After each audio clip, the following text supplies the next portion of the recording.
Ah, the Denver Nuggets lose their first game of the season to the Houston Rockets and also suffer their first double-digit loss of the season. It took 27 games for it to happen, but it happened on the night that they shot maybe the worst they've shot the entire season. The Houston Rockets get a win. The Nuggets and the Rockets have played twice over the last few days. The Rockets came in with a mission.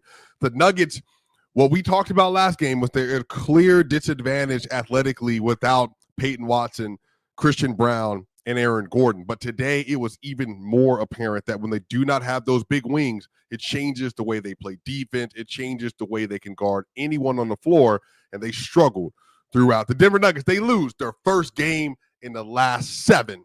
The Nuggets win streak is over.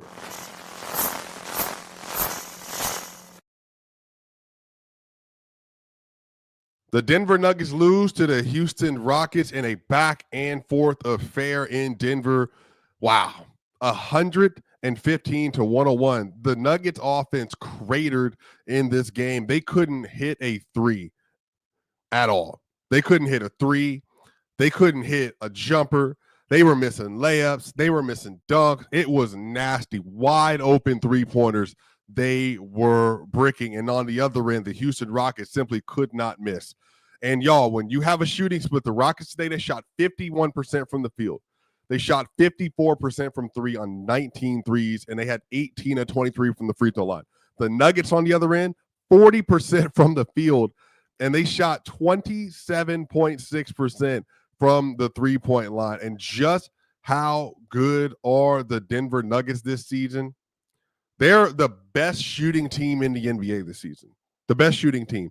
They're a top 2 three-point shooting team in the NBA, and they lead the NBA in field goal percentage. This year, they're shooting 52% from the field, and they're shooting 40% from 3 coming into the game, as well as 82% from the free throw line, which is number 3 in the league. So you got the best offense, the most efficient offense, the most efficient jump shooting team, and then one of the most efficient three-point shooting teams. And they literally shot 30% and 40%. That's how you're going to lose games if you're Denver. If you're ever going to get into a place where you fall apart, it's going to be when Nikola Jokic, who's shooting 61% on the season, shoots 45% and just doesn't look like himself today. Jamal Murray, who is shooting 50% on the year, he shot 31% in this game. And when you got a 16% drop-off and a 20% drop-off from your 2 best players, then you're going to have games like this. And this includes, y'all, Tim Hardaway Jr., who's shooting very well this season. You know, he had 2 of 5 from 3, but he was 3 of 9 from the field. Cam Johnson, who's been shooting great as of late, he was 2 of 10 from the field. It was just a bad game all the way around. They just couldn't shoot the ball. And then on the other end, shout out Reed Shepherd and Kevin Durant. Reed Shepherd, 28 points off the bench, 6 of 9 from 3.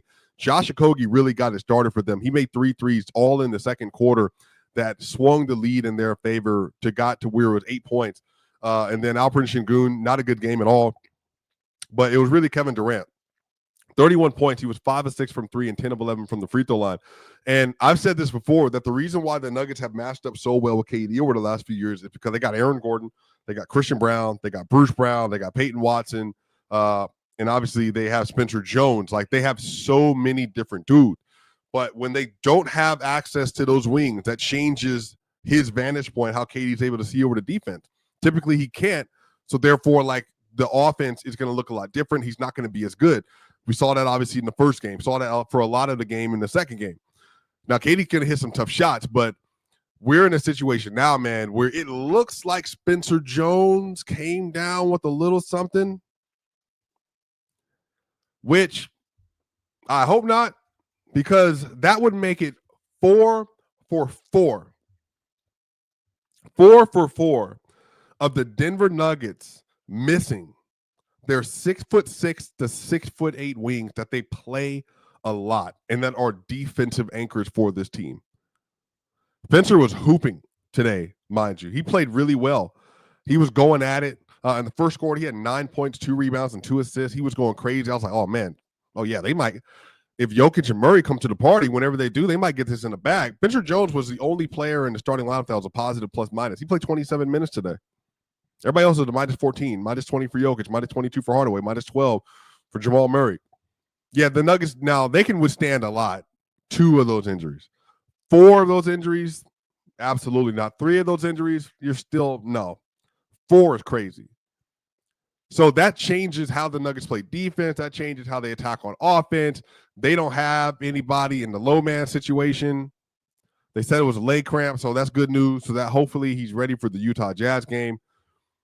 I mean, really, to me, that's the biggest story. It's like you're going to shoot bad. You're going to have games where you shoot bad. They're the best offense of all time right now. It's that simple. But the thing is, you can't be missing this many wings on this roster, especially how dependent they are for them to do multiple things on offense and on defense. So, just incredible, man. Just incredible. I think some of this is just unluck.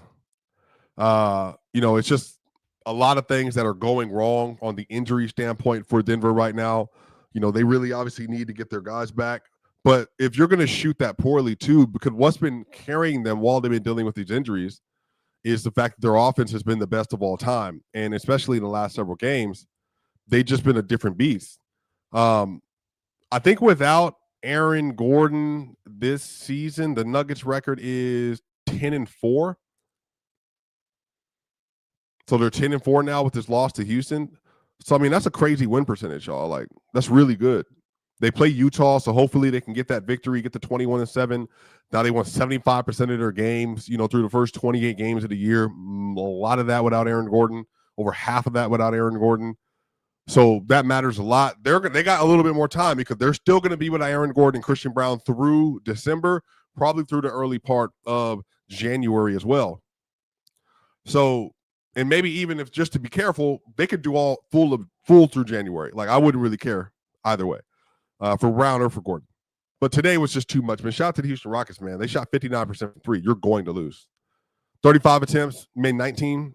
That's a loss. That's great. That's a great job on them. You shoot as well as they did from the field today, especially KD and Reed Shepherd doing what they did today just from a jump shooting standpoint.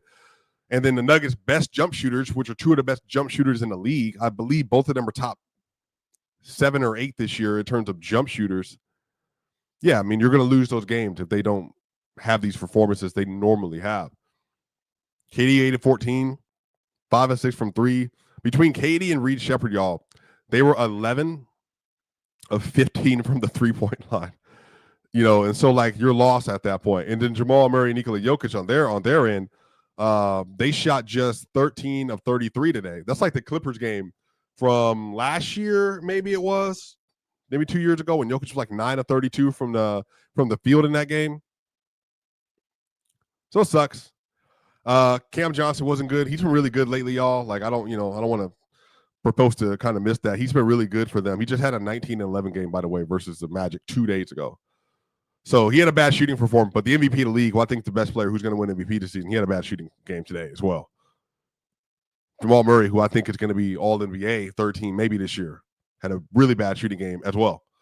So it's going to happen. You got to give people grace to have those moments. Unfortunately, it's just a part of the game. And I do expect them, hopefully, when they get an opportunity to play versus Utah Jazz to get their lick back, you get back right on the winning category and you do what you need to do and you just kind of keep it moving forward, y'all. But it definitely sucks. It's unfortunate that the injuries, I think, are affecting them as much as they are this season. That's obviously kind of taking some of the wind out of the season for sure. Because it's just kind of, we're, finding those gaps to fill. It's like you're running out of options to do so. Now, Spencer Jones, he just, he should be fine. He'll be back next game. But getting back Peyton Watson, I think, is going to do a lot for this team, obviously. He was their starting 2-guard, before he went down. These are the assignments that he is really built for, to play versus Kevin Durant and Reed and the rest of them. So great win by the Houston Rockets. Nuggets, they just got to get healthy, and they got to keep moving forward. Come back, bounce back, another game versus the Utah Jazz. Everybody in the chat, 20-7. They get a win. They're 21-7, y'all. They're on pace to win 60-plus games still. I know y'all ain't tripping, but I hope y'all catching my energy. That's like, this stuff happens. Like, if you're going to shoot that bad, then it is what it is. You're going to lose some of these games. But that's going to do it, y'all. Make sure y'all like, share, and subscribe. Y'all know what time it is. Enjoy it. Y'all soon.